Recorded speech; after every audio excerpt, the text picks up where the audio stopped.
আমার চ্যানেলে আপনাদের সবাইকে স্বাগত। আজকে আপনাদের সাথে শেয়ার করতে চলেছি দেশি মুরগির ঝোল। তো এই রেসিপিটি বানানোর জন্য আমি কি করি সেগুলো আপনাদের সাথে আর শেয়ার করব।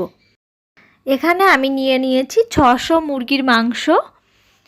তো এটা আমি ভালো করে ধুয়ে জল ঝরিয়ে নিয়েছি। তো এরপর আমি একটা পাতিলেবু অর্ধেক করে কেটে নিয়েছি। এটা এই মুরগির মাংসের মধ্যে আমি মিশিয়ে দেব। তো দেখুন ভালো করে আমি মাখিয়ে নিচ্ছি মাংসের মধ্যে লেবুর রসটা। লেবুটা মাখানোর কারণ হলো অনেকেই মুরগির যে একটা গন্ধ থাকে পাখি পাখি, সেটা অনেকেই পছন্দ করেন না। তো এই লেবুটা মাখিয়ে নিলে সেই গন্ধটা আর থাকবে না। তো এটা মাখিয়ে নিয়ে আমি ভালো করে ধুয়ে নেব। আর এদিকে আমি মশলাগুলো সব করে নিয়েছি।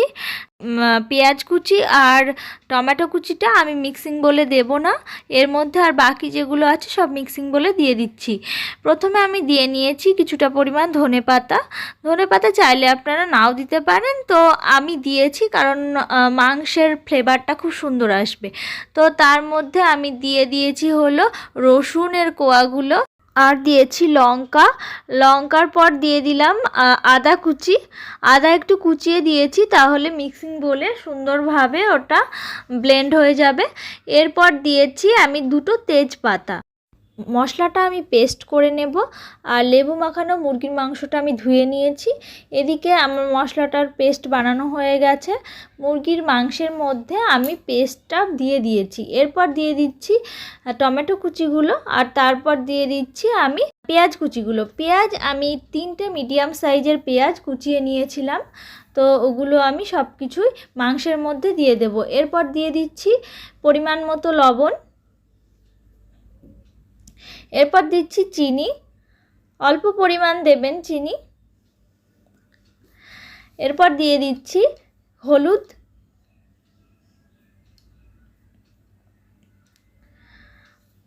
এরপর দিয়ে দিচ্ছি জিরে গুঁড়ো, ধনে গুঁড়ো।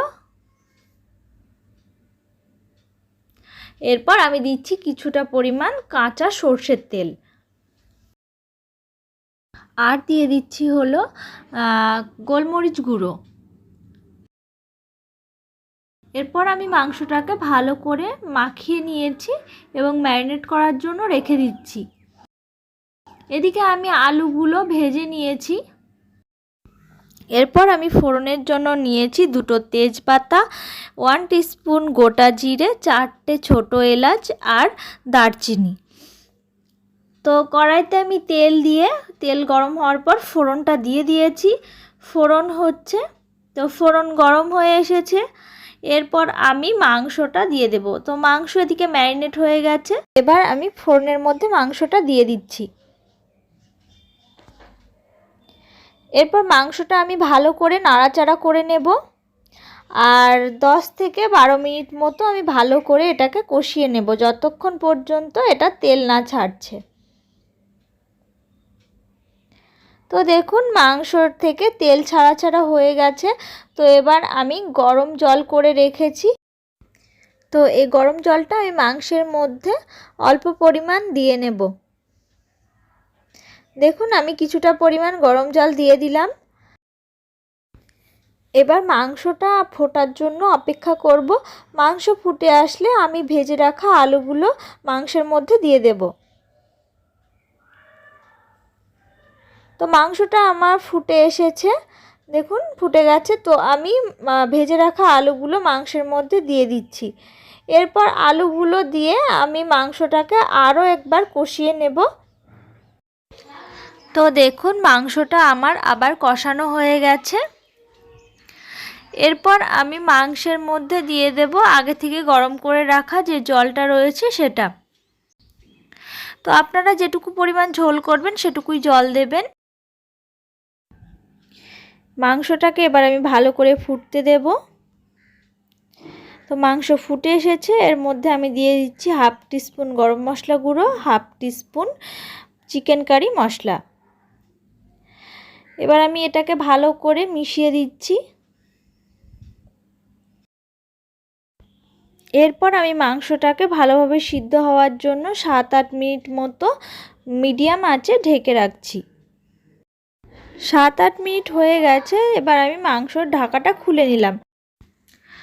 মাংস একদম সিদ্ধ হয়ে এসেছে। তো আমি ঢাকা খুলে আরও 2-3 মিনিট মতো এটাকে ফুটিয়ে নেব। খুব বেশিক্ষণ ফোটাবো না, না হলে ঝোলটা কমে আসবে আর এর টেস্টটা তখন অন্যরকম হয়ে যাবে। কথায় আছে গরম গরম মুরগির ঝোলের সাথে গরম গরম ভাতের টেস্টই আলাদা। মুরগির ঝোল একদম কমপ্লিট। তো আমি এবার ওভেনটা অফ করে দিচ্ছি। তো আমার রেসিপিটি কেমন লাগলো অবশ্যই কমেন্ট করে জানাবেন। ভালো লাগলে লাইক করবেন। আরও সুন্দর ভিডিও পেতে আমার চ্যানেলটি সাবস্ক্রাইব করবেন।